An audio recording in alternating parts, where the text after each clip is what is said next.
It's a cliche of what a woman wants in a man, and it isn't the sexiest of superpowers, but being a good listener is an essential component of every interviewer's toolkit.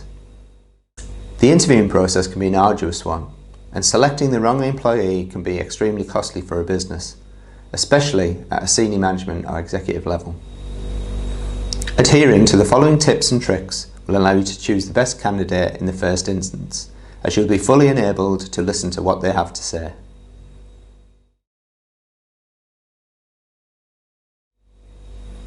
To allow yourself the best chance of fully engaging with the shortlisted candidates, the environment must be right and all potential distractions must be kept to a minimum. If the room is too cold or too hot or the chair is uncomfortable, this will draw your focus away from the interviewee's responses. It is advisable that you carry out interviews in a meeting room rather than your own office. A different location will allow you to concentrate on the interviews entirely, set up the room to your liking, and minimise any potential diversions such as emails, visitors and telephone calls.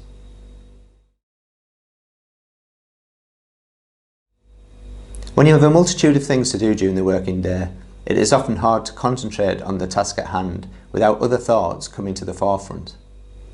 However, in an interview situation, it is important to give candidates your undivided attention. To avoid other thoughts creeping in and causing distraction, clear your diary for the full length required and block book candidates back to back. It is much easier to concentrate on the interview process when there is no interruptions, rather than squeezing candidates in between other meetings and phone calls and giving your brain more things to juggle and think about.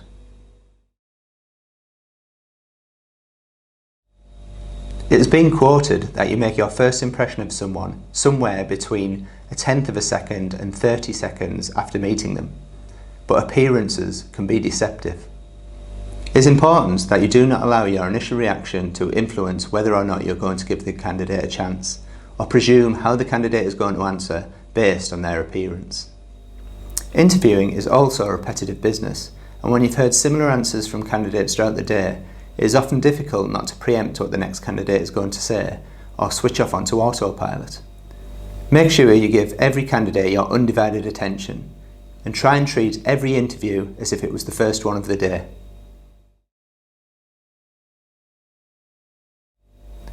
The whole purpose of inviting candidates into the office for interview is so that you can look them in the eye and get a feel for them as a person. If you're going to spend the whole process with your head down scribbling notes, then it may as well have been a teleconference. If you do have to make your own notes, ideally do this once the candidate has fully answered the question, or while you are asking the next one. It is often quoted that 55% of communication is body language. To fully interpret the response to your question, it is important that you are directly looking at the respondent.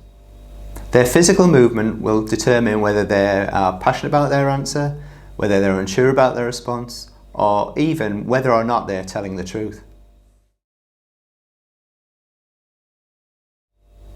Even if you've implemented everything that's been discussed, misinterpretation can still occur. By summarising a candidate's answers and relaying them back to them, will allow them to confirm that you've interpreted their initial response correctly, or even allow them the opportunity to elaborate further to improve your understanding of that response. It is extremely difficult to eliminate all communication barriers and bias from the interview process, but by following the suggestions in this vlog, you should allow every interviewee the chance to fully communicate why they are the best candidate for the position.